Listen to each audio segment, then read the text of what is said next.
Samples que tenemos de guayno variado para el Roland XPC30, samples para requinto, Illari, joyitas, algunos harpies y sonidos de Sociedad de Juliaca. Un backup un poco variado, ojo, está en oferta. Por aquí tenemos un acordeón clásico. Aquí tenemos otro tipo de acordeón.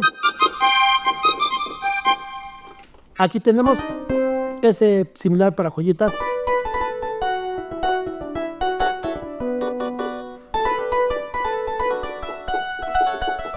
Solamente estoy improvisando. Ahí de frente un Harvey, junto con su tubo. Aquí tenemos el tubo con una campana. Lead, el clásico brass, el tubo de Floreliza,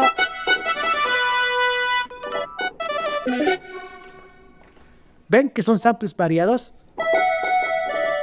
sin armonium, este lead, bueno, brass, el living.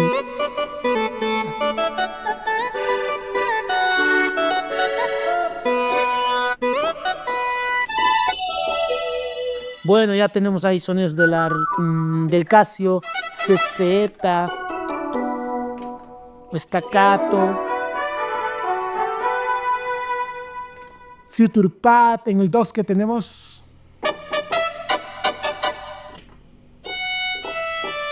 Requinto.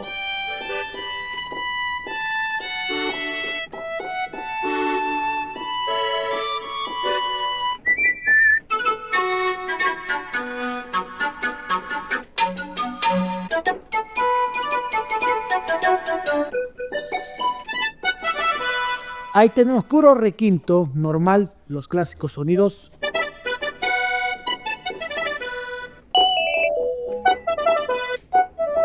Puro Casio CZ.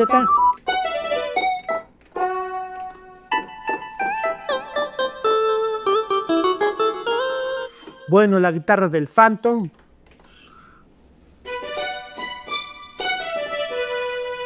Tenemos guayno huancaíno.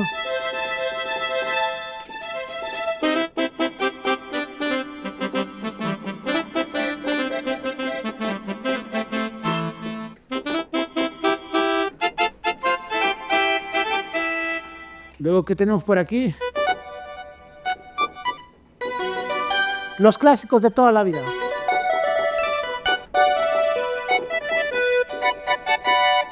Ruskaya, chicos. Y así es este paquete complejo. Es un poco de todo. No está tan full porque son los samples precisos que uno necesita. Está, por ejemplo, como hemos probado, hay huancaíno, guayno con requinto, hay Ruskaya, hay los clásicos, del Casio CZ, de Illari, de joyitas. Saludos, que estén oferta y aprovechen las ofertas.